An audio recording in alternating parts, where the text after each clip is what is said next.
Can everyone hear me? Awesome. So, welcome guys, what an exciting day for NFT.London. And I'm going to be the moderator today. For those who don't know me, I'm Leila Hurstel. I'm Chief Metaverse Officer at Verse Estates.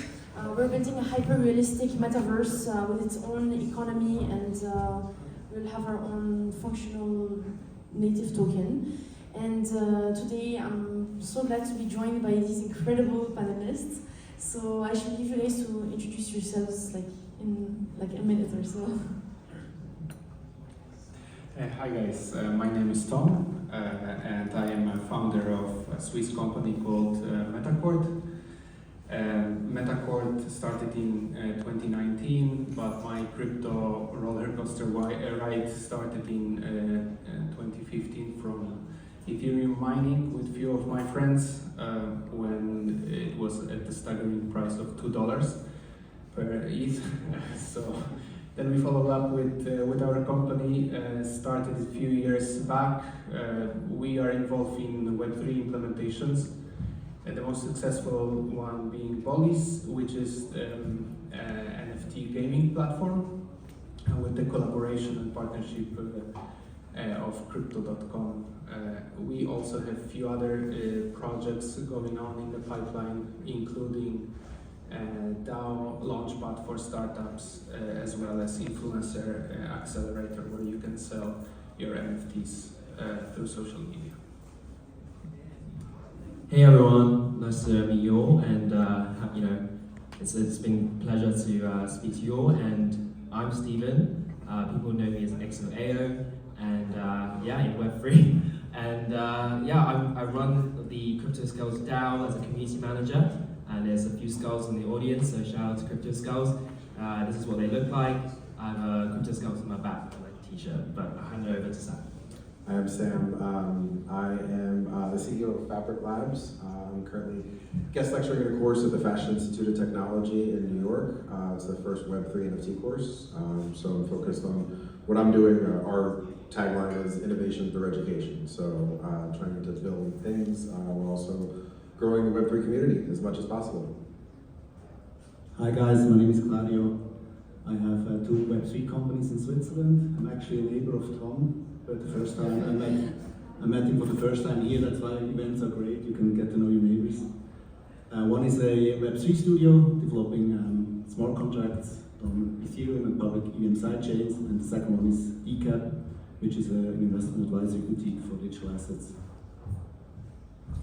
Thank you so much. Wow, there's so much experience in this room. That's really great. We're in for a treat for this discussion. So I'm just gonna start by saying how we live in an era where the internet is being entirely reshaped, and now more than ever, companies and brands need to redesign their digital presence. And it's through the use of tools such as DAOs, NFTs, and cryptocurrencies that the power is shifted back from the tech giants to the consumers. And that now we all have a unique opportunity to own and monetize our data. In my personal opinion, not only is Web3 kind of the natural evolution of the internet and the technology, but it's also a social movement. So actually, let's start with Claudio. Based on your experience, actually, could you please explain to us what are the Web3 ethos, and how is basically DAOs an important incarnation of the Web3 space? Yeah, I think important is the basic blockchain infrastructure we use, and one thing there which is really important is permissionless. You don't have to ask somebody to use a tool, or you're not are bound to the goodwill of a centralized entity who holds your asset, but you own them in your self-custody. I think openness, interoperability is very important points for Web3 to flourish. Otherwise, and if you don't take care of these points, otherwise it's just getting a different, kind of world or version of Web2. So it's really important that we take care, for those things. And we're talking about collaboration here. And collaboration between the teams in Web3 is very important, because otherwise we end up with a very fragmented space, everyone in his own corner, and users are not really in the power of using their assets, their identity across different platforms, but just in one little corner. And I think we talk about that later, why collaboration is so important. Yeah, I definitely agree. And now consumers in the space, they don't want to just be consumers that brands, sell them a product. So they want to invest their time and money in communities which are really focused on the consumers, and they want to collaborate with each other and have a say in the future of the company, and really feel like stakeholders of the brand. So actually, this question is for Sam. And what do you think about basically this paradigm shift, and why is it so important? Why is collaboration so important in DAOs and in the Web3 space, in general? So DAOs definitely, and Web3 in general, that's a big piece. So personally, I think we're at a very precarious moment in Web3. We're still early enough on that a lot of the tenets of decentralization and ownership of property, you kind of took some of my points there, Claudio, so I'm going to have to rework, but ownership and self-sovereign identity, these things that are all so important to us because we're early adopters, they're not necessarily going to be as important to other people. The larger corporations, they're definitely not as important too. So we can go one of two ways. We can, Web3 can kind of be just an extension of Web2 with better technology. We can keep giving up our data, we can keep giving up our privacy, and it'll be pretty much status quo. Or we can go the other route and maintain these tenets of decentralization and ownership of our data. And have Web3 be something really different and really cool.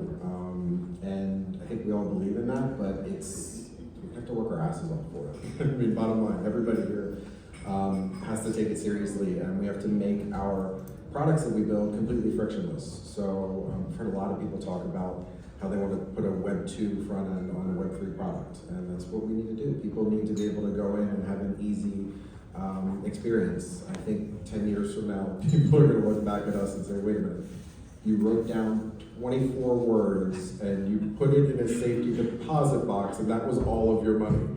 Okay, boomer. But yeah, it's got to be, we've got to work together to figure out what mass adoption is going to look like, and that's collaboration. There's such a massive market out there that's untapped. There's plenty for all of us. So you don't need to be, and the tribal instincts that we all have. I have a Hedera hat on, but I work with plenty of other chains, and we're all in it together. So the more you collaborate across Web3, and especially in DAOs, we're going to learn lessons from each other. We're going to find best practices and things definitely to not do, but only through working together. So it's up to everybody here and whoever watches this going forward.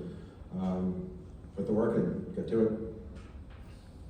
Yeah, and just picking up on your points about having 24-word seat recovery phrase, I have some all over my house, so definitely interoperability and user-friendliness, I think, in my personal opinion, is key actually for Web3 technologies to be mass adopted.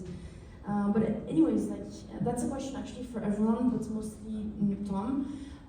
Maybe you would like to explain a little bit more in depth how DAOs truly work, and as well how over time they will replace traditional organizations, and actually how they can leverage DAOs to build communities. I think first we'd like to know how many ETH you got at $2. And I sold at 4, so. Yeah, so DAOs are a very interesting topic, and I will not go into the definition of DAO because we probably all know what that means, but it's simply said internet community with shared account across them. So it's very interesting how to run it and how to run it efficiently, and it has its own challenges, especially now when it's not fully regulated. But it's very nice and interesting. When you start DAO, definitely there are a few aspects how to approach it, and the most important is blockchain and technology and smart contracts that govern the whole decentralized organization, and this is the starting point. If you don't make it right, then you cannot govern your treasury in a most efficient manner, and if you have also flaws in your smart contract, then you're exposed to any wrongdoing inside your organization. So this is the first and the most valid point.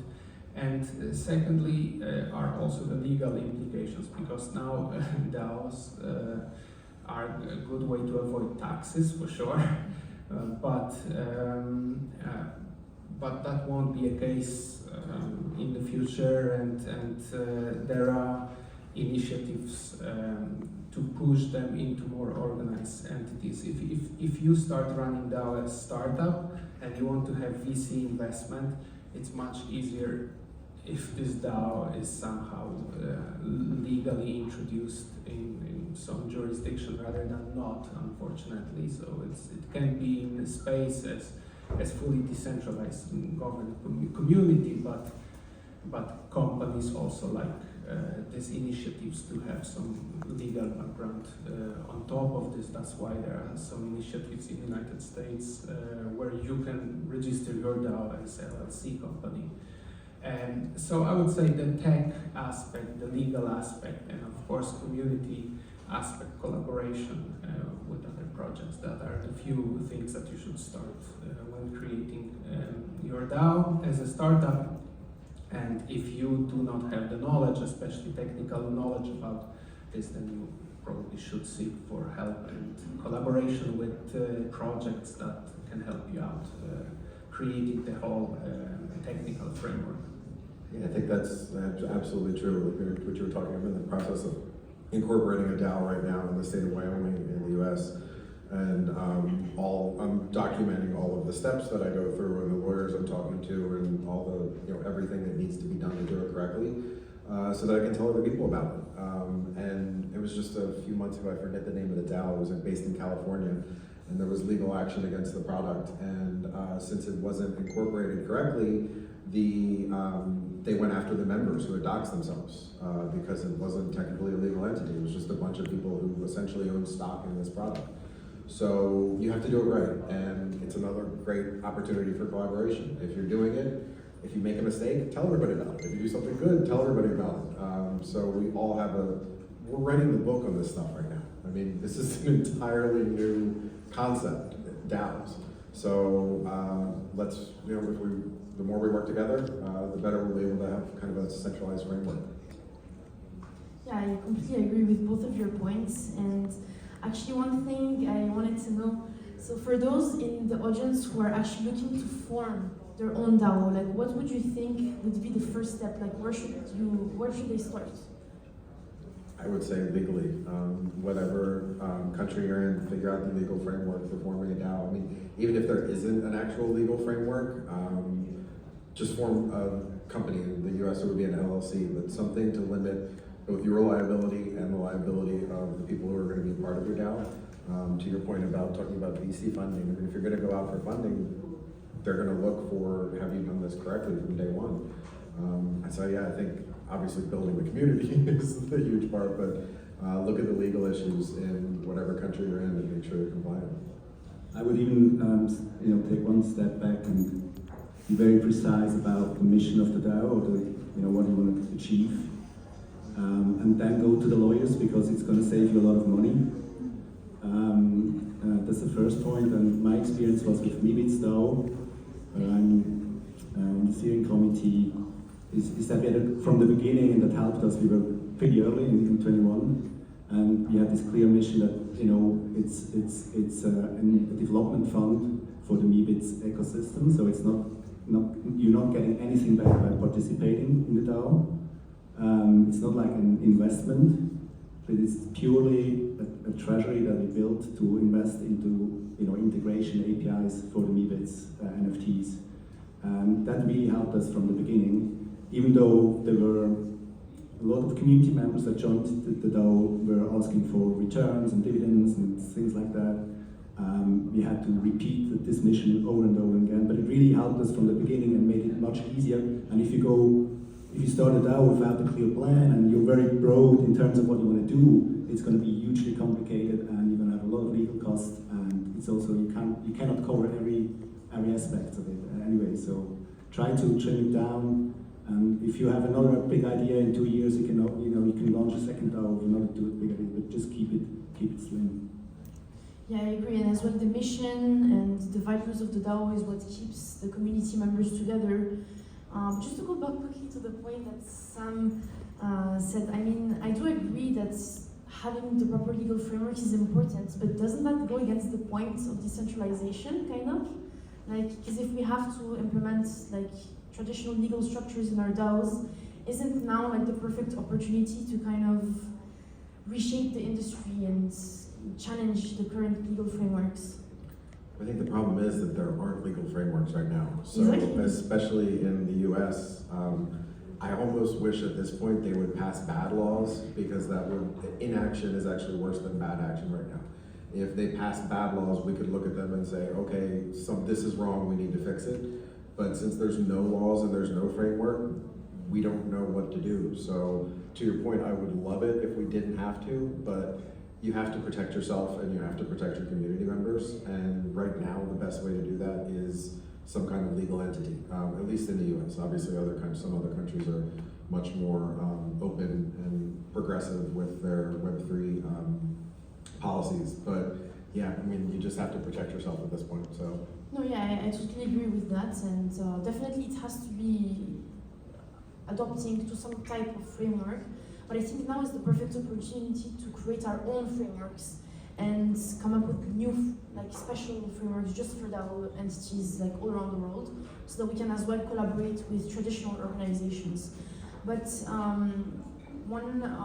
like beyond actually all the technical requirements and the governing and the tokenomics of DAOs, one question that I had actually for Steven is like, what would be some tips that you have for day-to-day community building and community management in DAOs?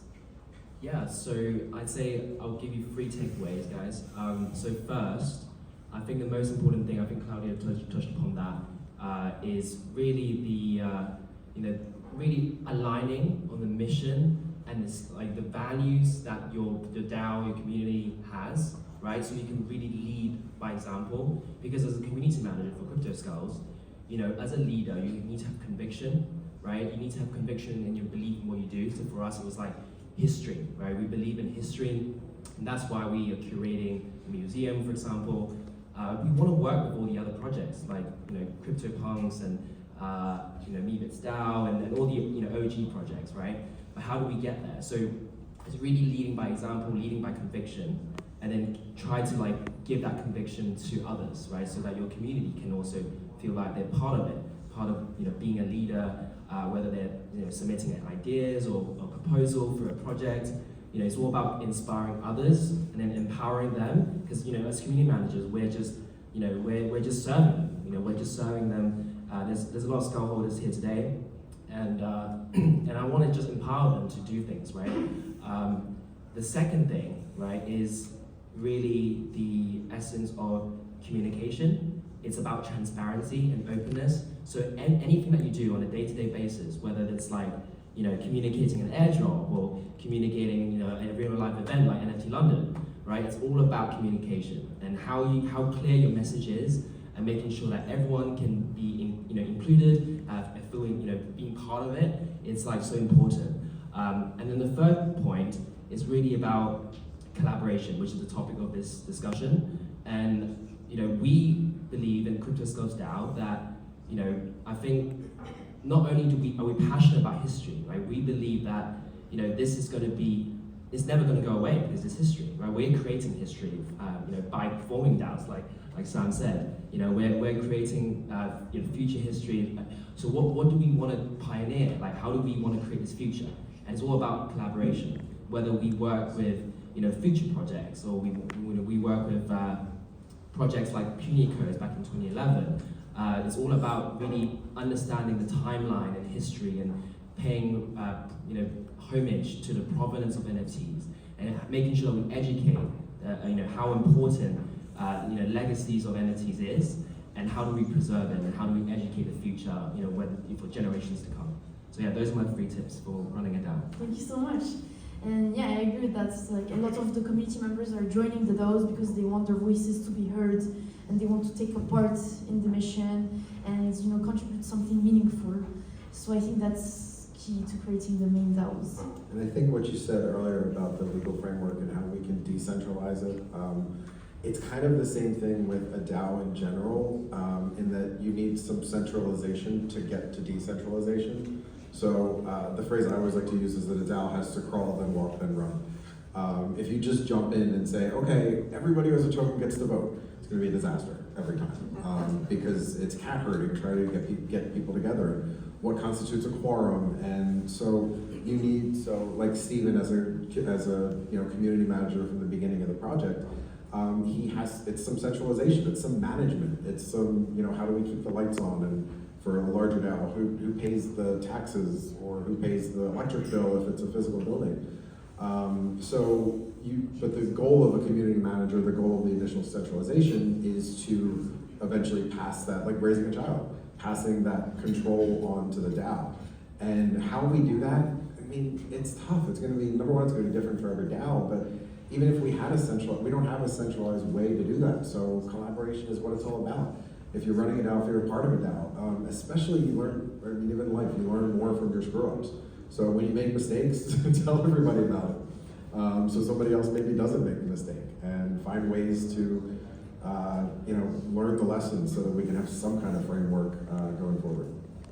Yeah, I actually agree with that point, and we only have like 2 minutes left, but just to kind of so one thing actually I wanted to speak to you guys about. I'm getting like a lot of controversy because like for example our DAO, like we have a CEO, and a lot of the members like they're really kind of debating, like there's this has like a huge backlash.